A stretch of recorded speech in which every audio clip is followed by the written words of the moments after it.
From the galaxies up above and the valleys down below, you are now entering a new zone, the Egg Boy Zone, in 3, 2, 1.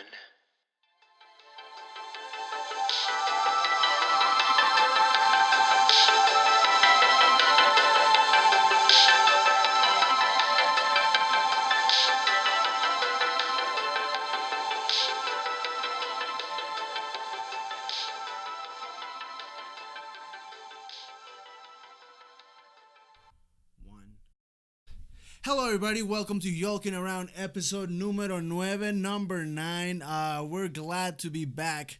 I am thrilled for today's podcast. We have some good stuff. We're going to switch it up on you guys a little bit because we think it's time for change like Obama. So I just want to let you guys know that I am thrilled to be here. Always a pleasure. Always with Mr. Chan over here with his match shirt from the 90s, which I'm digging actually.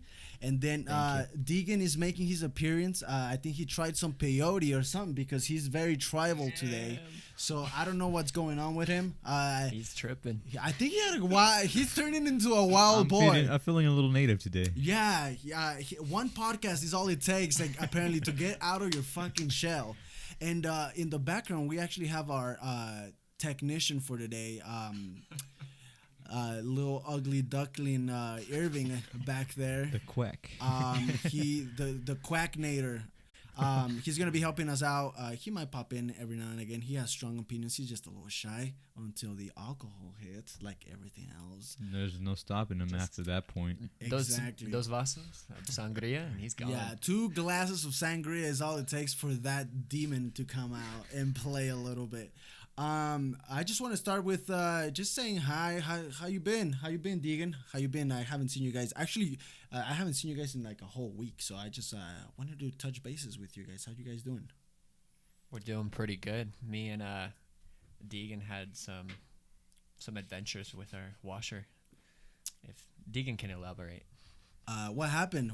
Like a washer machine? Is that? Well, let's just say that we sometimes struggle, cleaning our laundry, having no socks in the mornings and having to go to work and you realize you're like, fuck, I got no socks. There's nothing. Have you ever had a rush in the morning and then you fucking had to put on wet socks? It's the most uncomfortable feeling ever, bro. It's pretty gross. Yeah, no, it's so swampy and fungi starts growing and all that shit. By the time you take your shoe off at the end of that day.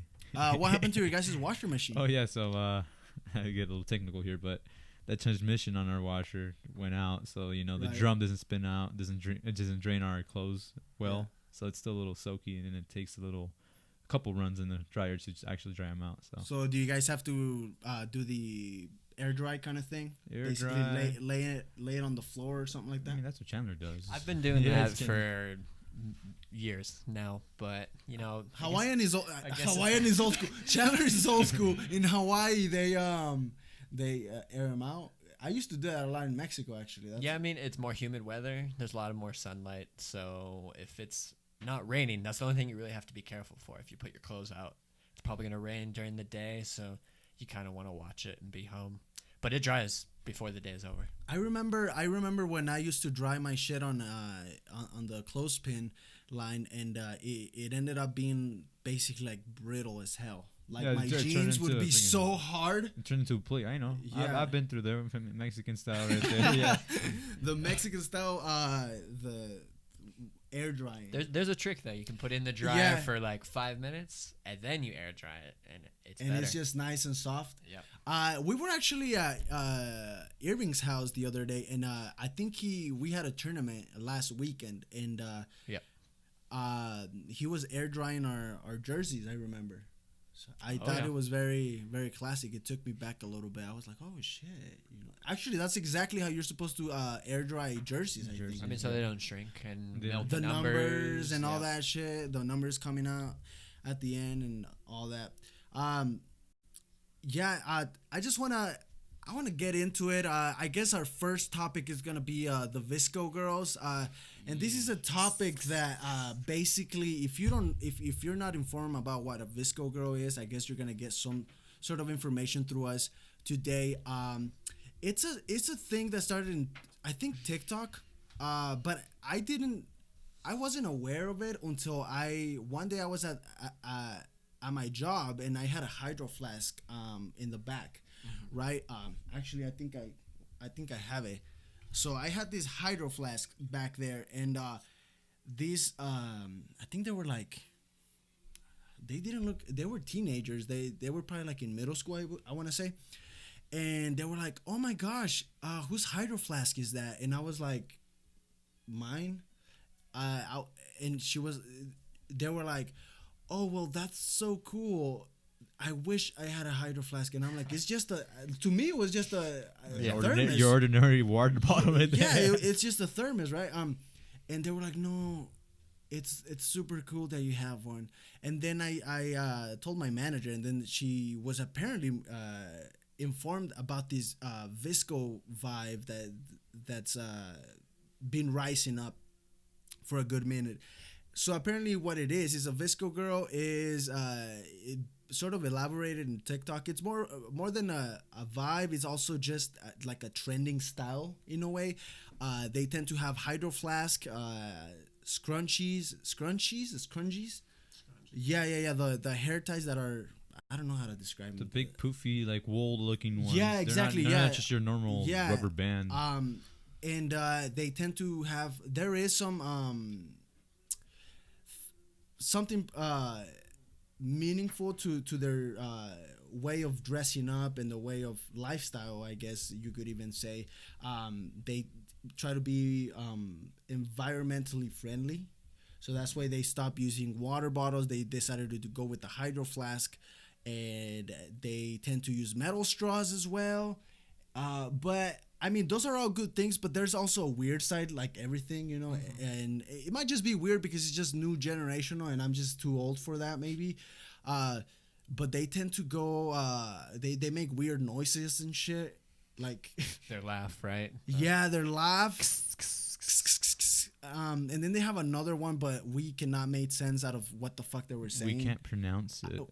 It was like, yeah, I don't even know how to word it, honestly, but it was a thing that popped up on TikTok. And the reason why I brought this up today was because I've been getting into the TikTok game a little bit, and I started seeing a whole bunch of shit. So last night, actually, I finally saw my first Visco girl video, which was super weird. And I was very intrigued. Have you heard about that?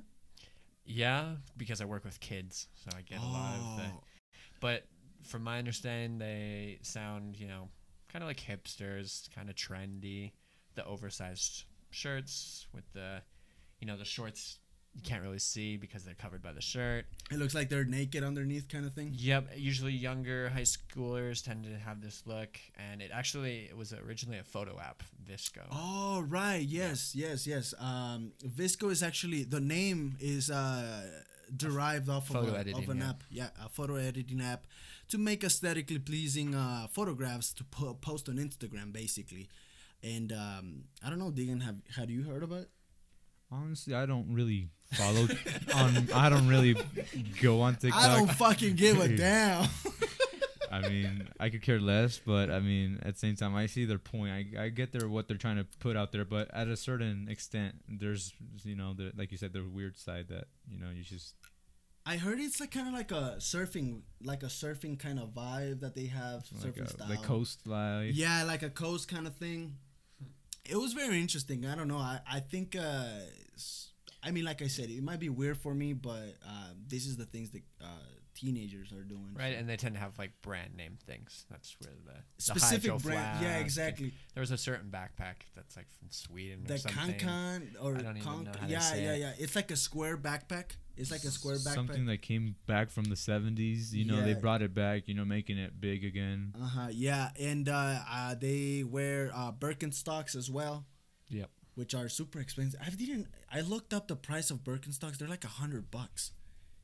I thought that was supposed to be like a I don't know, like a affordable I don't shoe. wear them. Couldn't tell you. Yeah. So it was just very interesting. I thought I'd talk about it on the podcast. There might be somebody out there that might know about Visco girls, and Yeah, let us know. A little Yeah. more in depth, you know. Yeah. Like especially me, I'm out of the loop here. Yeah, I was out of the loop. Honestly, like I said, my manager was more in the loop, and she's older than me, so I was just completely blindsided by this whole idea that popped up. Talking about the new social media thing, have you guys noticed the new World War III memes that have been popping up? They basically just invaded Facebook Oh yeah. in the middle of the night, and they just I remember just opening yeah. my Facebook, and all of a sudden I see World War III video, not videos, but I guess videos, memes, Pictures, right? just Comments. everywhere. Did you know about the World War III ordeal that's happening? Have you heard about it? By now, yes, but before, no. And I saw a ton of memes about, oh, they're gonna start the draft again. It's like I what is know. this bull crap? What would you do if there was an actual draft? I mean, If it was like reenacted, you mean? yeah. Like, let's say it's I'd- fucking going. Like, I'd- World War III is taking I'd its flee. course. I'd be gone. You I ain't would be entering gone. war. No, Where would you go? South America. South America. He would, like every coke dealer, he would go to South America and hide in the middle of the jungles. Right. I'm fleeing. No, I ain't entering. How about you, Deegan? What's your take on that? Would you participate in World War III and make America great again? Speechless. I mean, honestly, I don't mind the idea of going out and help, but I mean, I just think it's a little over dramatic what's going on right now. I mean, yeah, there's points in which both sides, you know, could make this a big deal and make it a war, but honestly, I don't see why they need so many troops to overtake one little place. Yeah.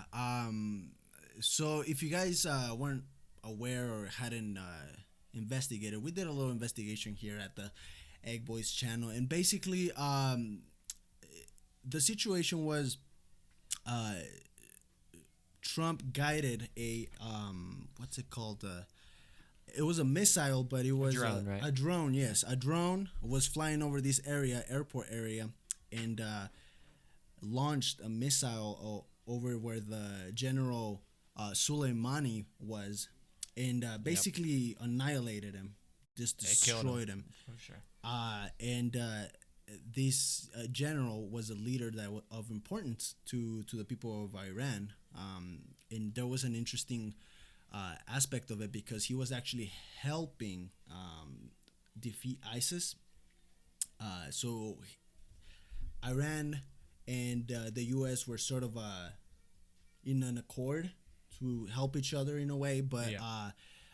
Donald Trump decided to pull the trigger on this person, and obviously now we're I don't want to say I guess you could say it's just very interesting. It's on the almost basically war.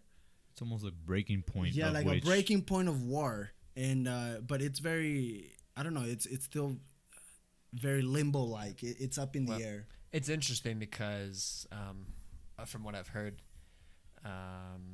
you know, the plan to assassinate someone is illegal under the Constitution unless it goes through Congress. And, you know, Trump kind of made this order without the whole process of going through Congress. Right. But there's like a little exception, like a side note to that rule.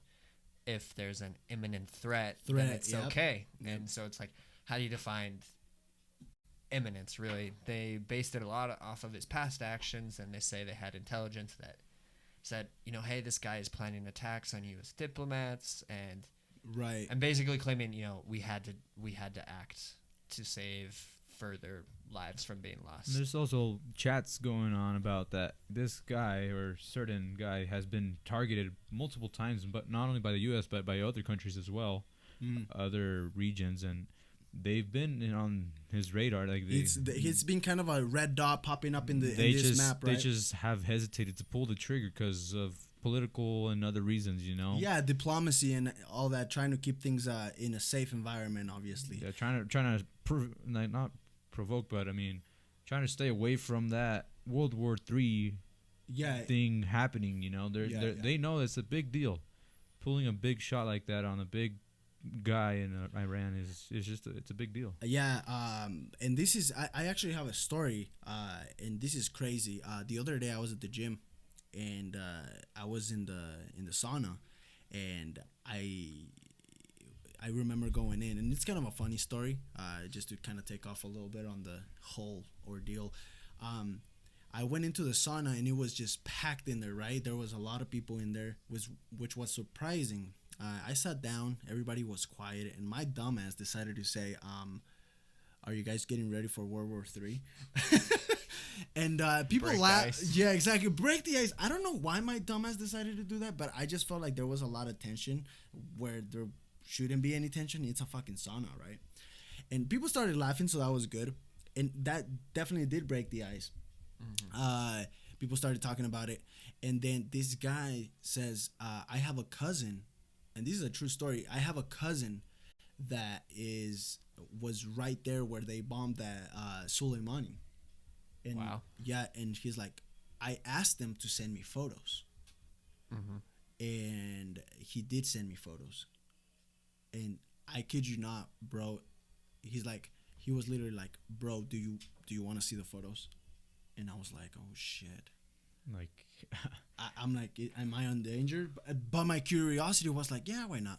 Like I decided to see, bro, dead serious. He's scrolling. He's showing me the area. It's in flames, right? Everything where he was is in flames, and I saw a body of this person that was laying there, and he said that's the guy that got destroyed. Literally no limbs, arms, legs missing, toasted, fried to shit. And he's like, this is how close my cousin was to this guy. He got annihilated. Now, I don't know if it was him per se,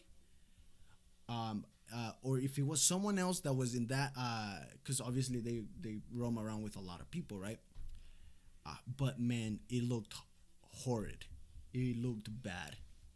And I was just thinking like, wow, like it's just something so random that just appears you don't think. Like, it just shows you how small the world is, and then how a phone can just connect pictures like that. These are pictures that not even CNN could have, honestly. They're like hardcore pictures that you probably see in like websites that are intense. You know what I mean? So yeah, it was pretty intense. That Do story. you know why that guy was there?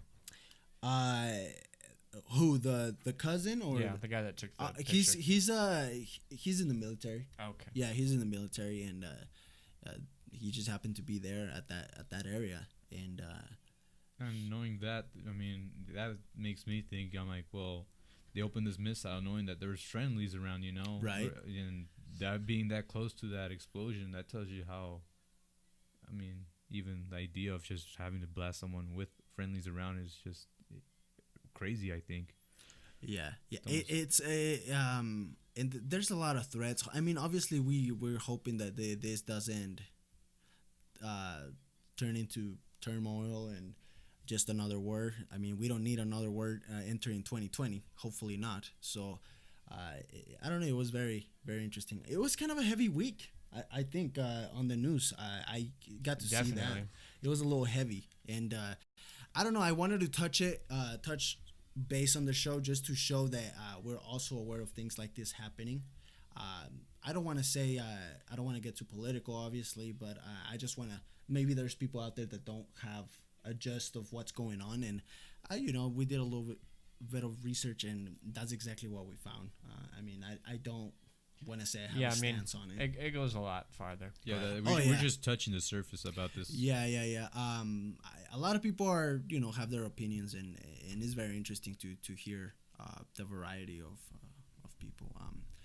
I was talking to Chandler about some things that I wanted to bring out for the podcast, and he decided to bring out the idea of idioms. Oh yeah, love idioms. Yeah, so we're gonna teach you guys a little bit of something about idioms. Right, idioms are like expressions. They're phrases that are ironically have no relation to the actual meaning of Right. what they're saying. We just Derek, without wanting to, brought one up earlier. So when he walked into the sun, saying like breaking the ice. I mean, Yeah, that's breaking. good. That's a little beginning example. Yeah, right there. so breaking the ice, you're not actually breaking an ice cube, but you are what should we call it? Like making people comfortable, Easing tension, right? easing tension. Yes, and me and Chandler did a little investigation on this, and we're gonna explain about some of the idioms that have popped up that I thought they were interesting. Do you have any, Chan? And then I'll do Yeah, mine. yeah. I got two I would like to share.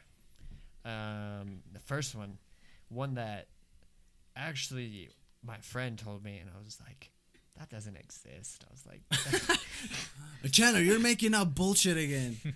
yeah, I was like, no. So I looked, it's called Don't Look a Gift Horse in the Mouth. And Oh, I heard about that earlier too. Yeah. it sounds really weird. So I was like, you know, I gotta look this up. And it's actually an older idiom. They say it was first used 350 years ago by this Welsh writer, James Howe. And then it was used again by a guy named George Preshaw in his book about a banker that's kind of, run through some bad luck and lost all his expenses.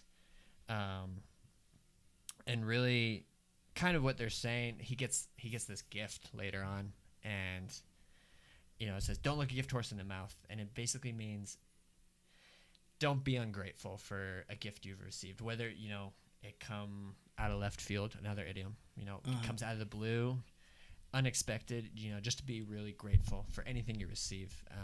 And I think it kind of refers to, I guess, horses tend to have longer lives, and they have these really long teeth that regrow. Right. That's the story I heard about the teeth. Yeah, I don't know too much about it. But it was a really weird one. And then the other one, real quick, was don't cry over spilt milk. And that and I thought was funny. And it's pretty straightforward. It's, things that have happened already. If you spill milk, you can't like re-put that milk in the jar. So it's just What's it talks- happened basically. Right? It talks about moving on. So what happens, you just got to accept it and Clean it up. Yep, and keep going with your life. Do you think you could tie that into that Vegas saying? What happens in Vegas stays in Vegas. I don't know. I feel like everything that happens in Vegas never stays in Vegas. To be quite honest, everything. Especially nowadays. I mean, media is just exactly. Everybody has a fucking recorder in the palm of their hands. Some of the one I actually have an interesting little comment on that. In Mexico they have one that is no te ahogues en un vaso de agua, which means don't drown in a glass of water. And I've used that with people in English, so I've turned that idiom into English. I don't know if they understand it per se because it's not very common. I don't think so. I haven't heard it. But it basically means, don't stress about little things. It's one of the ones that I like to use. I also have a couple that I want to explain a little bit. So have you ever heard of the idiom, you got to show your true colors? Yeah, like you got to be genuine. Yeah, so the reason why this idiom popped up was because back in the days, when there was naval fleets, and there was risks of pirates and contraband and that sort of thing, every boat, every fleet had to have a flag, right? So if you were from England, you had to have your English flag, or if you represented any country, you had to have it out, and that was showing your colors, right? So what would happen is pirate ships would kind of have a fake flag to to sort of in case they needed to get close, disguise themselves. Exactly, to disguise themselves in case they wanted to get close to other ships, right? Because what they did is take the booty, and I don't mean the ass. I mean the actual goods in the ship in the ship, and they would have this fake flag, and then once they got close to them, they embarked. They have the good old, crossbones and skull on the flag, and then they wouldn't obviously jump on the ship and Raid the ship. Exactly, raid the ship, kill everybody in there, and so that's where the saying "show your true colors" is said to have come up from. Little historical. Yeah, military. a lot of these are. It's weird. A lot of idioms appeared on books, like first in books, and then they just sort of. Yeah, I mean, thinking about it now, you don't really hear no modern idioms nowadays. Exactly, They're that's all what I was saying. you- Yeah, you're more of a folk tales you heard from your grandparents or some older folks around here. You know, you really didn't hear anything modern. yeah. How come we? Why do you think it is that we don't create new idioms? Like we just stick to the old. Well, maybe we don't know we're creating them, right? In 50 years, saying, Oh, like Trying to think don't of- double tap on the Insta because you're gonna. right, swipe right is going to mean something different. Yeah, don't maybe that's what it is. I don't Maybe It just hasn't hit yet. yeah, we just haven't had this stretch of time. It's kind of like what we were listening to. I think you were here. Remember we were watching that documentary, which I recommend. It's called Broken on Netflix, and it was they were saying the damages that a cigarette makes. We know what kind of damage a cigarette can cause because of we've had it since the 1950s, 60s. You know, we had it for a long time, and obviously we've had time to study those damages. With like vaping and juuling, that stuff is really recent.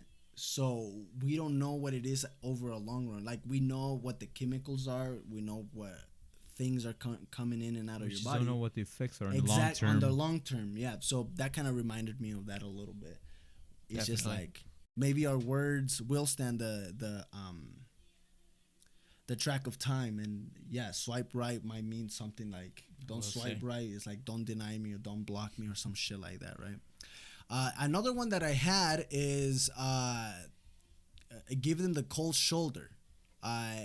If you've been in a relationship, you've probably gotten the cold shoulder if you've made your partner pissed off at some time. Definitely, yeah. Giving the cold shoulder is just basically like, I don't know, how would you say it? It's like Another one, just blowing them off, blowing ignoring them- them, yeah, ignoring them. You know, ignoring them, yeah, making them not feel welcome in a way. And this one actually has an interesting story. Basically, what giving the cold shoulder is obviously you're not giving a cold shoulder, a literal cold shoulder. What they said that they did was, they, whenever you had a company, obviously you're offering food, right, for them to eat. And basically what they said was they would since they didn't want him there, they would give him like the cold shoulder of like a pork chop or a pork chop or the crap cut of the meat. you know? exactly, yeah, they would give him to sort of show, hey, I kind of don't want you here anymore. I could have given you that prime rib, but here's this. What do you think is the best way to approach a situation like that? Like, what would you do? Are you nice enough to like let him stay, or how would you approach that situation? Ask your question one more time. I'm Okay, contemplating. so basically, like, let's say you have a buddy stays over. Yeah. He overstays his welcome. Mm-hmm. How do you approach the situation and say, hey, I don't fucking want you here. Like, sometimes I just want to take a shit and not have to worry about someone listening to my farts. I mean, right? You don't want to be mean and kick your friend out, but And the reason I asked Chandler this is because he's the nicest guy ever. So I like to put him in this sort of situations because I want to see Of where his course you do. perspective Of is. course you Because do. if I'm pissed off and I've had it with you, I'm just gonna come up front and be like, hey, you know what? Take your shit elsewhere. yeah, exactly.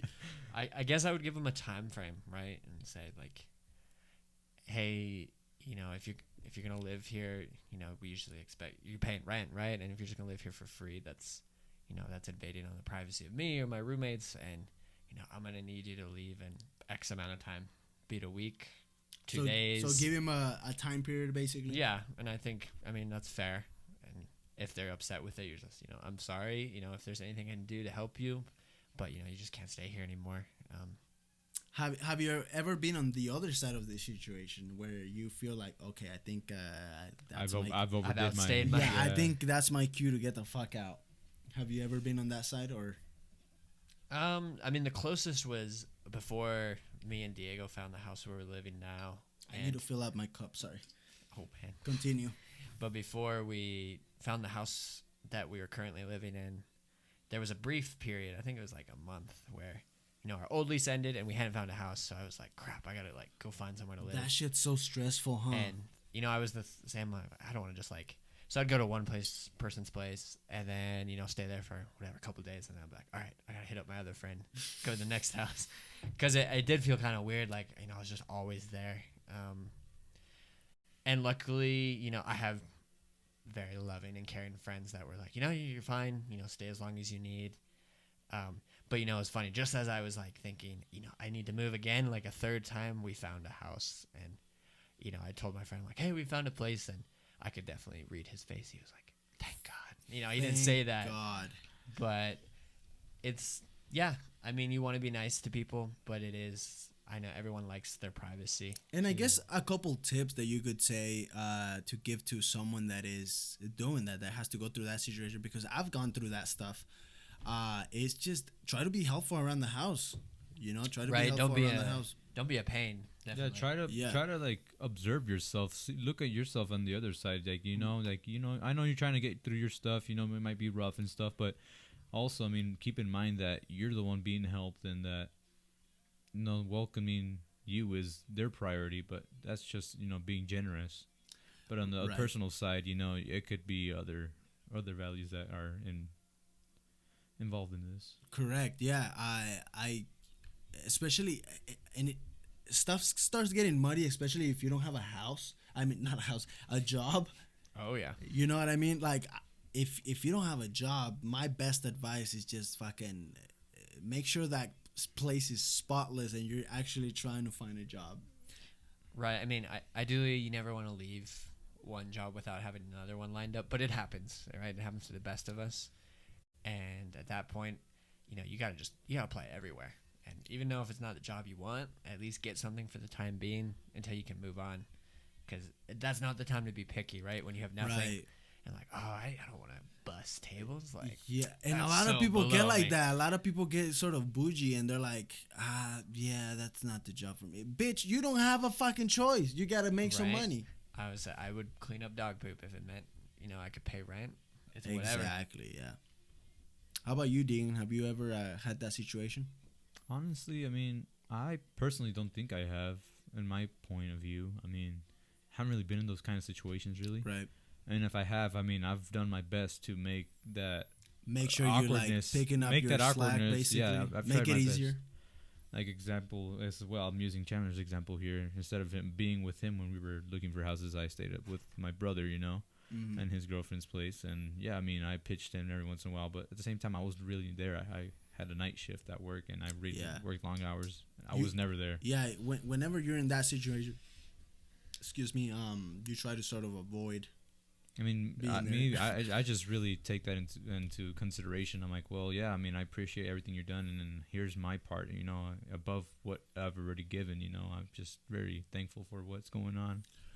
Yeah, I've had some tough situations, and I've been on both sides of the coin. I've seen people not do anything to help out, and they just basically scratch their balls and just lay there on the fucking ground. Take advantage of you. Yeah, just basically take advantage. And then I on the other side as well, obviously I've had to couch surf a little bit in my life, and yeah, I mean, you try to be productive, you try to help out. It's just a very interesting thing that came up. I don't know, actually that's very interesting. Switching up a little bit. We had a question from someone, and I'm gonna try to do this as a segment part, like in the podcast from now on. And what's up? Oh, time. Yeah, I know. I'm watching time. Just say time. Why do you have to interrupt me? Losing my train of thought here. You're good. It's like It's like we're not playing fucking baseball, Deegan. Just fucking say there's time. There's time. Start again. What, the good old curveball? Is that what you Yeah, you're throwing curveballs at me. I lost my train of thought here. God damn it. The question from the fan. Hit us. Okay, so the fan is a girl, and she was like, when is the right time to meet the parent for a guy to meet the parents? New relation just started. New relationship, fresh out the gutter. I mean, fresh out the start. And I don't even know why I said fresh out of the gutter. I don't know. It's gonna be a bit before. It's gonna be a bit before you meet the parents. That's a new idiom. There you go, Derek. Fresh out of the gutter. You mean? Derek, The gutter. Alvarez. What do you think? When's the right time for you? Or how do you know? How do you know? Because guys, we tend to be stubborn. Me specifically, I have my reasons why I don't want to jump in and basically meet the parents right away. I've had my fair share of events, a little post-traumatic stress. I mean, yeah, we've talked about this a little bit, but I think for some people it's a lot more symbolic than it is for others. You know, for some people, meeting the parents is a really big step towards marriage. Right. And that's how they view it. Like a cultural thing kind of thing? Right, because, you know, you want to get the blessing for the parents. So it's like, oh, if you're meeting my parents, you know, you're really thinking about getting married. For other people, I do not think it's a big deal. I would include myself more in that crowd. I tend to, if I'm dating someone, we're going to the movie. You want to come with my mom and dad or whoever? You know, my parents are divorced, so not mom or dad. Yeah. And there's not a big deal, but again, do you want to make out in front of my parents? At the same time, I know my parents. My mom is pretty laid back. My dad is laid back. They're not the type to be like, oh, you know, is this the girl you're gonna marry? And they're usually just treat it like another friend I'm bringing. Yeah. At the same time, you don't want to be bringing a different girl to the house every week because that can look bad. Yeah, that breaks the. That is so bad. People, guys, don't do that shit. Not only on yourself, but if you have younger siblings, right? You're not really setting the bar too high. You're saying, oh, hey, it's okay to essentially sleep around. Or, yeah, because you don't think they notice that, but they're like, oh, who is this new girl? Is this Tiffany? No, that was 2 weeks ago. I'm sorry. This one's Rachel. Right. Your moms are like, oh, sorry, they look alike. Yeah, like they should start mixing them all up now. Yeah, they start getting comfortable. I like the other one better. In front of the exactly in front of the girl, right? Like, okay. So yeah, I mean, to sum it up, it's, you know, I guess you have to ask yourself, what importance do you put on meeting the parents? But at the same time, you just gotta be honest with your partner and say, hey, you know, I'm ready for you to meet my parents, or I'm ready to meet your parents. And it has to be mutual, right? If one person's ready and the other's not, it can be definitely frustrating to wait for someone. But I think if you're in a good relationship, you have to be trusting enough, right? It goes the same with not being jealous. It just comes down to trust, which is very hard.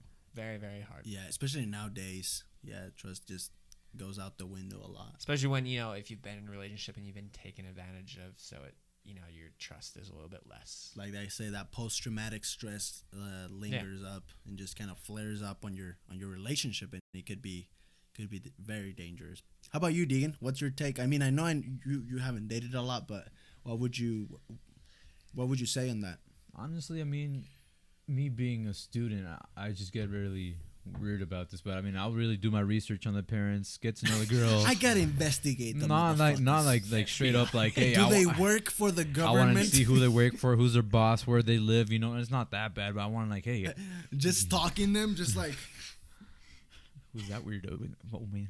But yeah, honestly, I mean, I'll put my time into what am I gonna do. I mean, I'm gonna follow up on what the next big step was gonna be. You know, like, how should I explain it? I just don't know how to explain it. But yeah, it's just the rookiness. I'll put in my work before I actually go and achieve my goal, which is meeting the parents. You know, like yeah, you're like, all right, we'll be friends, and then but you'll do like outside investigation kind of thing. Like, you know, like, hey, right, well, watch, I want to fit in with your parents. I want to fit in with your parents. Rich? Exactly, I want to fit in. So I do my research. I figure out how they like. You know, I try to fit in the best I can. Are they racist? Are they Yeah, It's just honest won't. It just won't be question, that big weird. Like how should I say it? It's just like you don't want to be like. it's not a spontaneous meetup. It's like, hey, well, I was prepared for this. I think we're gonna have a good interaction. Yeah, you want to be like Mr. Hawthorne, golfing. Actually have a conversation that Yeah. he might enjoy. I'm just not gonna freaking pull something out of my ass and just like, hey, well, hopefully this goes right. There's people that are good at that though. There's some Yeah. narcissistic son of a guns that just know how to fit in very well, and they'll do anything to get in the girl's bedroom. Derek, have you ever met like a overprotective parent of a girl you've dated? Ah man, overprotective. Like she has to be back at 10 p.m. and I think yes, I have had that situation, but I don't know. I guess I've gotten very lucky in that sense because usually in previous relationships, past relationships, I met the parents and I guess I came across as I don't know, like a safe guy. You know what I mean? Angel.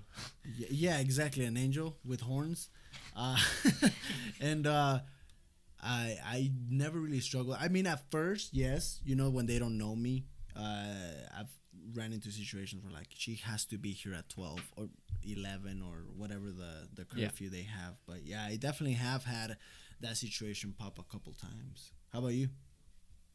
Yeah, no, it's interesting because it's kind of like they're semi joking, but they're not really joking. It's like make sure you have her before 12, Right. or I will kill you. Whatever you do to her, I'll do to you. I'm like, okay, what is that phrase supposed to mean? It's like I have a shotgun in the back. You don't want to meet her. Yeah, I don't know. Would you say? I mean, I try to get on the parents' shoes to not be to understand their overprotectiveness more than anything, because I feel like if I was a dad, which I don't know if that'll ever happen, but if it does happen, Yeah. I think if I have a daughter, like I know me, and I'd be like, yeah, I know what those son of a bitches are doing. Like I know what they're trying to do. I was your age once, pull one of those and I mean, that's where it comes from, right? Yeah. Being the overprotection. yeah. So I try to understand. I've actually been on the other side of the coin. Like if a girl needs to be home at 10 and she's like, no, we have like 30 more minutes. I'm like, no, we gotta get home. Like we gotta get you home. I'm going to die today. Yeah, exactly. I don't want to fuck this up real quick. Like especially if I actually liked her, obviously I want to respect the parents' decision and that. And obviously it sucks, it just sucks living, especially when you guys are like starting to date and stuff like that. You guys are filled, just overwhelmed with love, and you want to like be touching and breathing and farting around each other all the time. Each other's hip, yeah. Yeah, attach each other by the hip. Have you noticed how weird it is that, and I don't know if this is just my thing, but I think I have a theory. Like, have you noticed how people that date for a long time end up looking like brothers, like siblings? They start adopting each other's style. Yeah. Yeah, I mean, everyone influences each other, especially in a relationship when it's, someone you're confiding in, and you're like, oh, I'm really interested in this, and they'll say I'm interested in this, and there's gonna be some things you're gonna be like, no, that's kind of lame, but other things you're like, oh, that's pretty cool. And yeah, then you sort of embrace. you adopt it, even if you break up with the person, right? You can still be thankful, like, oh, they showed me this artist, or they showed me, this place to eat. There's certain things that you pick up that you can't really let go. You mean, like you said, you guys share. There's a reason you guys were dating. There's might be certain attractions you get, and those things only become stronger. Those bonds, it's just bigger bonds, better bonds that aren't easily broken, and you just attached with them and can't really let go that easily. Yeah, so I guess that's our answer. If that helped any, I don't know. What do you think? I feel like we answered the question. I don't know. I guess the right time is whenever When you both agree, it's both right. agree. Yeah, I mean, you want something natural to happen. Obviously, you don't want to be forcing anybody. My situation personally is I was on that end where I was introducing girls to my mother. Not like continuously, but it was like pretty often, and the relationships lasted like 3 months, 4 months, and then I kind of stopped. I kind of started valuing that a little more, and I was just like, you know what, I need to like uh, wait on that. Did anyone call you out on that, or that was just like a self discovery? Uh, I think my mother sort of wanted to call me out on it, but she just didn't want to make me uncomfortable in a way. But I got the gist of it. I'm like, I'm a little too old to be just doing this. Like if I want to introduce someone to my mother, I actually want some meaning behind it. You know what I mean? And because it just started being sort of a thing where I love my mother so much and I appreciate her so much that she's so valuable to me. So not just anybody can get to meet her. You know what I mean? It was kind of that situation. I don't know. It's just It's like a privilege. exactly. I wanted to be that way, and maybe I'm wrong, but that's where I'm coming from. That's just my mentality. It was yeah. It's what I gotta think. Switching gears a little bit. And we were talking about this earlier, actually, before we started the podcast. We were talking about the things happening in Australia. Actually, our friend Irving came in with a bag, and I actually want to make this public announcement. Well, those reusable bags that they're using. Yes. I think I'm gonna. I mean, I know it's not a lot. I know it's not gonna save the planet or anything like that, but I do want to step away from using plastic bags a little more and buying those grocery bags that are reusable. Right. Because I don't know, man. I've seen some footage from Australia that was kind of moving a little bit. Whatever the situation is over there, there's a lot of species. Talking about the fires? Yeah, the fires in Australia. Sorry, I should have specified a little more. And it's just very interesting. I saw this footage of this lady saving a kangaroo, literally, or a koala. I think it was a koala actually, and she took off her shirt, was covering the koala, and I don't know. There's something about a helpless animal, not knowing where to go, Not left knowing or what the right. heck is happening. Exactly, man. And I mean, it's a lot of factors, obviously, but maybe has to do something with global warming. I really don't understand, but whatever it is, I feel like uh, the human has a lot of the fault on it in a way. A lot of drastic changes that are unpredictable. I mean, Yeah, and I think we were looking at sort of the details on it, and obviously you can't always trust the source, but I think it was like almost roughly a billion species have been deceased. Yeah, from these massive burns.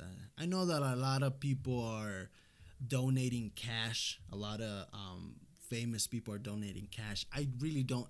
See, when it comes to that, I just don't understand if they're doing it from a wholeheartedly point.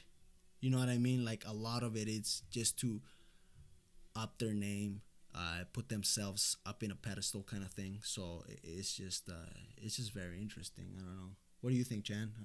Do you have anything to say about that? About Australia and the Yeah. Sorry. Yeah, I think it's interesting because it's sad to a point that it takes mass destruction, burning up thousands of acres of land for people to come together and start a movement, right? You would hope that movement would come kind of organically, right, without having to have a natural disaster. And from my understanding, a lot of like I said, a lot of species have been lost. And there was this tourist attraction, I can't remember the name of it, that had a lot of natural species, kind of like a conservative area. Oh, right. Conservatory. And, that had to be shut down in the area of Victoria and South Wales of Australia. And, there's a lot of protests that came about after the fires. And the Prime Minister's Scott Morrison, they're making... Recently, what I saw, they were making shirts. I can't remember what they said, but basically it was like "F you, Scott Morrison." Jesus Christ! Like they made it rhyme somehow. And, yeah, the good old chants. I guess he's very conservative in regards to the climate change Right, movement right. and They don't believe in it, kind of a basically. little lax policy, kind of hands off. And they're calling for his head. They want to change in government, and they don't think he's the right man because he's not making any changes. And then you see all the fires. Yeah. It's hard to watch. It is hard. But- It is heartfelt. Whatever the footage is. I don't know. There's just a level of innocence that you see in an animal that's helpless. But people have lost their lives too, I think. Yeah, about yeah, yeah. Of 20, course. And 25 firefighters, I'm pretty people. sure, have lost their lives trying to save these creatures. Firefighters from other countries have came in, from the U.S., from Canada, I can't remember, from a few other A countries. couple dozen troops actually flew out of here last week Yeah. from Colorado itself. Oh There you yeah, go. I did hear about that actually. Yeah, I heard about that. I don't know. It's always things that are very drastic, very hardcore, for lack of a better word. That brings humanity together, and it's always and that's, to me, is very depressing in a way. It's like whenever there was the earthquake in Mexico, everybody came together, to try to unify and bring this Right, but country back but up. like, why wasn't that the mentality before? Yeah, like I don't know what it is. As humans, if something happens as humans, if we've seen it in movies, we've seen it in a lot of shows, we've seen it in real life. Humans have the possibility to change the world from day and night, and I don't know. I think it's very very sad that it takes these extremes to change the whole mentality and ordeal. What do you think? I mean, honestly, just some stuff can't be predicted. We Right. all know at some point something bad's gonna happen, whether it's sometime soon or later or now. You just can't know. So honestly, you just gotta prepare for the best. Or for the worst or the best. Just be prepared. Do what you can while with what you can. You can't really help. But I think Everything. what is frustrating, sorry to interrupt you, is that I think the people feel they could have prevented this, right? Because it was the actions of I see what you mean. continuing to use fossil fuels, and this was the known outcome. I think that's what's really frustrating people. Because there are some things that are unpredictable, but I think this one was, people were like, yeah, we told you so. Yeah, and at this point, it's more than we told you so. It's more of a, okay, what the fuck are we gonna do to change the planet? Like, we need to do something. I think I was listening to some crazy stuff predicting that 2050 is gonna, like, if we continue the way we are, 2050 is just gonna be a rough year for us. It's just not, our planet Earth is not gonna. I mean, we were supposed to die in 2012, so we're making. Dangerous species, I guess. Humans are just dangerous species. And then to sort of end the podcast, I have an interesting story that Deegan actually found for us, and I think it's relevant. It's a little bit about it was on the news, and I'll read it to you guys. And it's basically the Uber and Hyundai have collaborated to create a what should we call it? A Uber car, flights. like Uber flights, basically. It's basically a car that looks like a helicopter, and they've come together to try to make just like a taxi service, obviously, but Uber flight. And I mean, you look at the thing, and it looks amazing. And I think it's to a level is autonomous, so it drives itself to a certain extent, which I don't know if I would trust a self-flying. Their regulations, Car hop they there, or- require a pilot to a certain extent just to land and take off, or under certain circumstances, a pilot has to take over. But most of its ride is piloted by the automated driving system that they have created. Yeah, it's insane. It says the first actual prototype will be ready in 2023. So there's still working on it. The prototype, so the first phase of this airplane, it's set to be ready in 2023, according to Hyundai. And yeah, like you said, a human pilot will fly the air taxi until the company finalizes the software to autonomously control it. So yeah, they're trying to have the plane eventually fly itself and taxi. That's crazy. It's crazy. So Mind-blowing. The reason I brought this one, it was because there's a lot of shit going on in this world, but there's also a lot of interesting things happening, positive things happening. I don't know, it's just like I said, it's been kind of a weird week for me. Just getting An interesting week. yeah 2020. it's starting 2020, it's just very interesting, starting right off the bat, almost entering a war, having mass forestal destruction, funny memes, it's just been all over the place. So I don't know, For it's sure. just I thought that those were the hot trending topics for this podcast. We are actually minute 55, 56 actually just turned out. We're going to end the podcast here. I think you guys have had more than enough of us. Chan, any last regards you want to say as little baby Groot dances? Any last regards? Pursue your dreams, baby. Pursue your dreams and rock and roll, but not too much. How about you, Deegan? I mean, just predict the unpredictable, because it's Oh. honestly around the corner. And Predict the unpredictable. I like it. If you don't predict the unpredictable, you're trash. because honestly, like I mean, anything could come around the corner and it just catches you off guard, and stuff like this happens. I mean, you're really left vulnerable at that point. Don't get blindsided for sure. And that's when people start panicking, because they're like, well, what could we have done before, and then they start reflecting to the past. But I mean, the past is gone, and they can't really do much about it. Yeah. don't cry over spilled milk, man. Don't cry over spilled There milk. you go. With that being said, guys, thank you guys for joining us on this podcast number 9. I think it was an amazing podcast. You guys are amazing watching, getting the views up. Comment, subscribe, send questions.